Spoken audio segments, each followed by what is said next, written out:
Joke lang, kain na kami sa Korean store. Crave si Mrs. ng samyang. Painit muna, no? Natanong minsan ni Mrs. bakit ba ang tagal mo bago umalis pagka start, kasi sa scooter na sanay siya na alis agad. Pero dito kasi pinapainit ka pa at least 40%, or I mean 40 degrees bago lumarga. Nabasa ko lang, reason kasi nun is para umikot muna yung langis sa makina since lahat yan nasa baba.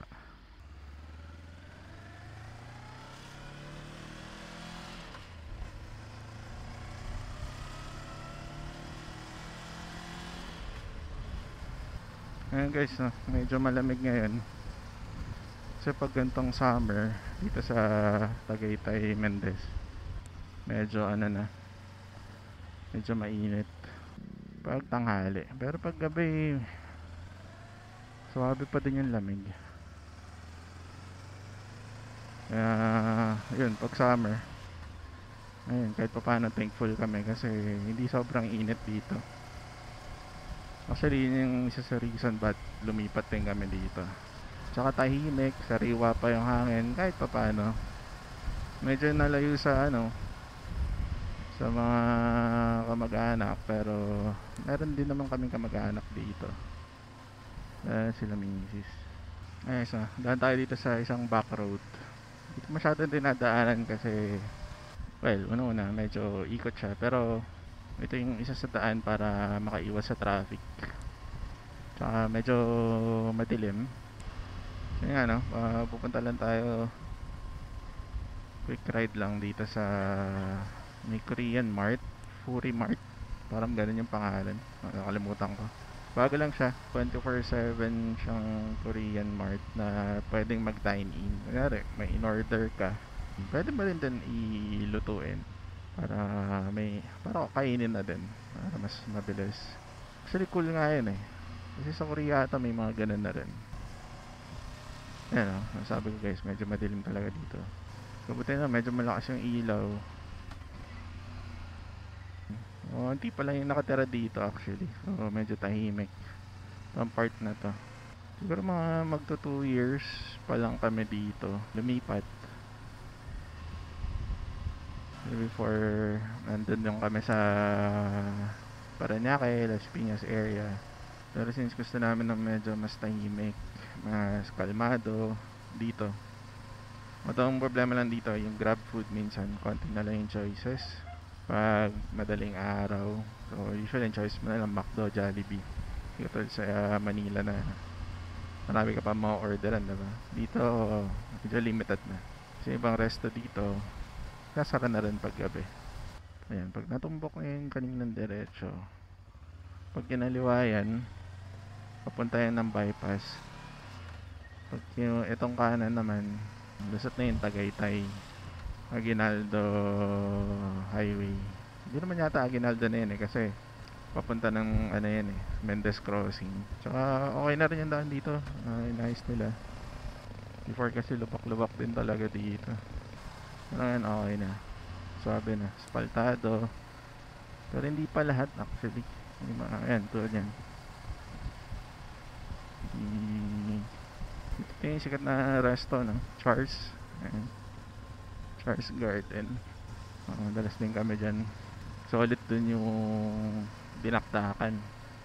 Tsaka yung pakbet with bagnet. Uy, sarap. Solid dyan, tsaka mura pa. Pero medyo mahal na ngayon compare before. Siyempre, inflation. Hindi natin linagay yung Osmo Action natin, no? Kasi tinesting pa lang natin. Naisip ako ng magandang way para ilagay siya ng hindi nagva-vibrate. So ayun, labas niya dito, mahogany na. Yun pala yun, mahogany. Yun, so parang nakaiwas din tayo dun sa ano, crossing ng Mendez.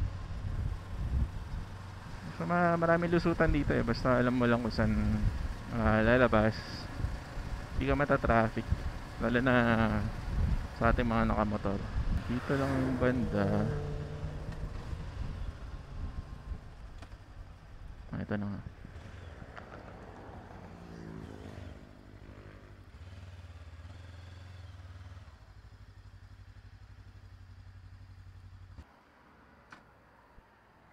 Aun.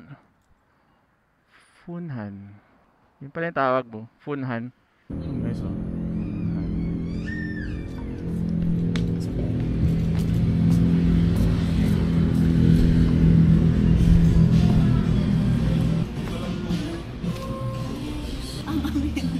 Di, konti lang yung lagyan natin. More than kalahati siguro pwede. Tikman niyo muna. Pwede. Mag-okay.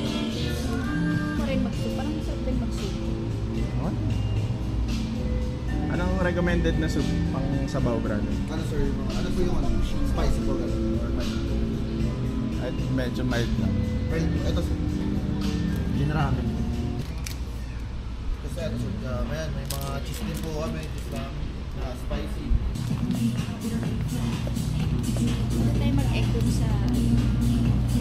Medyo malilagay din sila.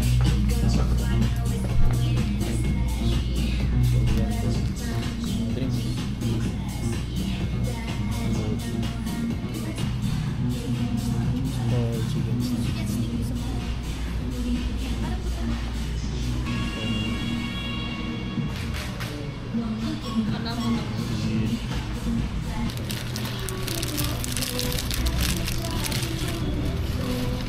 Chicken Pakalawa. Automatic na po yung sa timer na.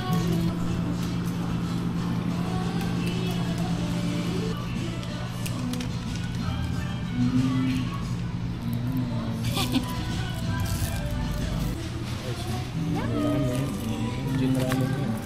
Hindi. Gin ramen. Gin ramen. Dark horse. Gin. Hati ako. Kainin na namin doon. Samyang. Ito yung... Tayo na naman siya. Dito sa mga travel vlog namin. While working. Agad ang anghang.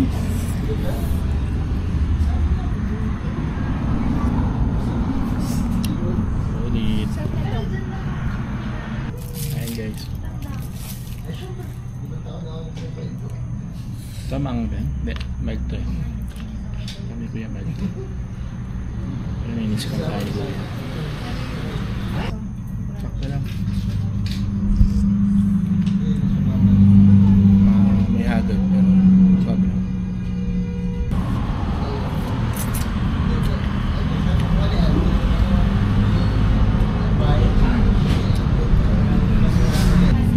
This is cheese.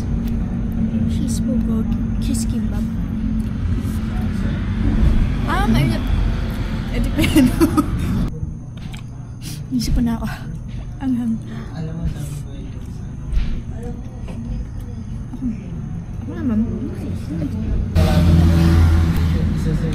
Guys, ito natin yung cheese na samyang. Actually, isa to sa maanghang na samyang. Tapos ginawa pang 100%. May commander yung spice. Nilagay lahat. Ay, inuurungan. Kaya rin naman tayo dito. Ay, bakit pa nandito?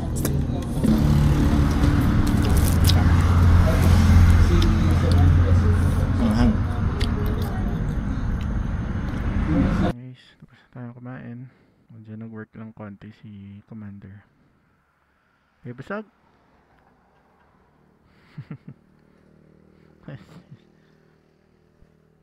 Solid din. Solid tumambay. Malamig.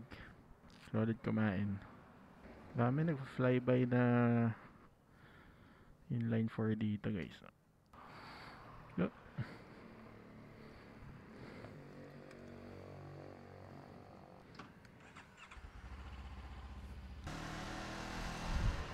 Ayan guys, na solid. Ano lang, chill lang. Chill na kain. Ang ganda dun sa Funhan Mart na yan guys. 24/7. Sige ng Korean food. Tapos galing pa kayo na Manila. Pwede nyo i-try yan. Nakakaiba lang. Hindi lang siya healthy guys no? Pero masarap naman. Nakakaiba lang. Ito na rev matching. Konting practice pa tayo sa rev matching. Gagamay na natin yun. Ito rin guys nga pala yung isa pang alternate na daan. Para kasi ngayon may ginagawa dun sa Mendez Crossing yung flyover. Na hindi na maintindihan ko ba't naglagay ng flyover. Kasi hindi naman nagka-traffic ng solid dun. Ngayon yung traffic, diba? Dito pwedeng dumaan. Isat na neto, kung papunta kayo ng Mendez, lampas na nung crossing, Mendez Crossing. Madilim lang pero safe naman yan. So may police camp doon eh. Doon.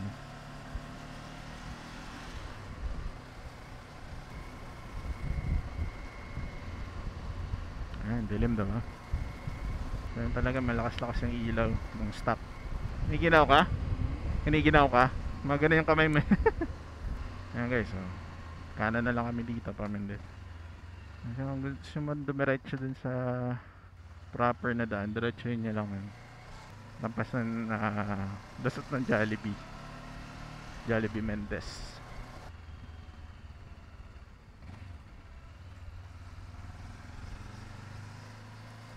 Okay, so ano na lang, like, comment, subscribe, share, lahat na. Sa panonood guys, babush.